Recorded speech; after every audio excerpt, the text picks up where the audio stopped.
शिखा मेहरोत्रा, आप देख रहे हैं टीवी 24 नेटवर्क। पश्चिम बंगाल की राजनीति में चुनाव की तारीखों के ऐलान के साथ एक बार फिर सियासी पारा चढ़ता दिखाई दे रहा है। ये सियासी पारा इसलिए चढ़ा है क्योंकि इस बार विधानसभा चुनाव में भवानीपुर विधानसभा सीट पर टीएमसी प्रमुख ममता बनर्जी और बीजेपी नेता शुवेंदु अधिकारी के बीच मुकाबला तय हो गया है।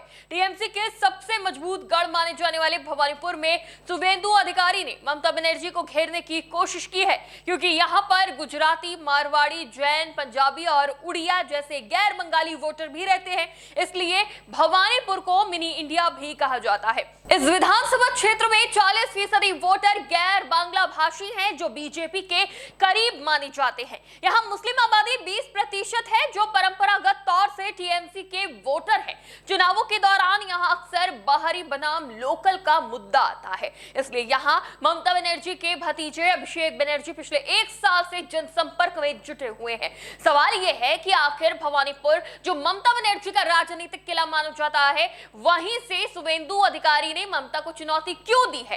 क्या वाकई 40% गैर बंगाली वोटर इस सीट की तस्वीर बदल सकते हैं?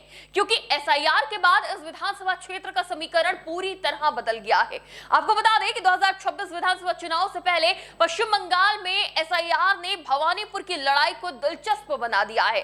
टीएमसी के लिए सुरक्षित मानी जाने वाली इस विधानसभा से 47,000 से ज्यादा नाम हटा दिए गए हैं। 14,000 वोटरों के नाम अभी भी जांच के दायरे में है। अगर बात करें भवानीपुर विधानसभा सीट की, तो ये विधानसभा सीट सिर्फ एक सीट नहीं, बल्कि ममता बनर्जी की राजनीतिक पहचान का केंद्र है। यही वो सीट है जहां से ममता बनर्जी ने उपचुनाव जीतकर मुख्यमंत्री की कुर्सी बचाई थी।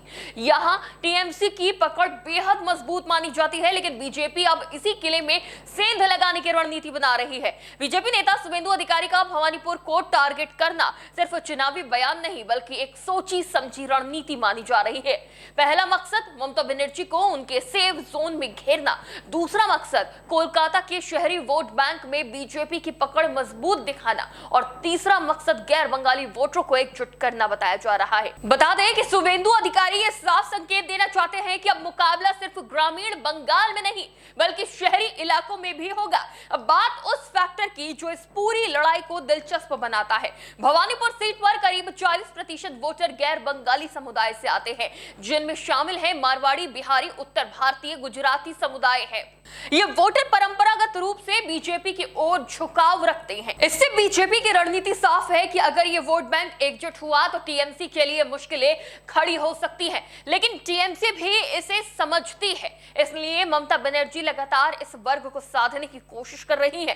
एक तरफ ममता बनर्जी का मजबूत स्थानीय नेटवर्क, तो दूसरी तरफ बीजेपी की आक्रामक रणनीति और शुवेंदु अधिकारी की सीधी चुनौती है। इस सीट से टीएमसी का भरोसा स्थानीय बंगाली वोट और वेलफेयर स्कीम है, तो वहीं बीजेपी का दाव गैर बंगाली वोट और एंटी इनकम्बेंसी है। अगर गैर बंगाली वोटर बड़े पैमाने पर एक तरफ जाते हैं, तो भवानीपुर जैसे मजबूत गढ़ में भी मुकाबला कांटे का हो सकता है। लेकिन अगर वोट बट गया तो ममता बनर्जी की पकड़ बरकरार रह सकती है।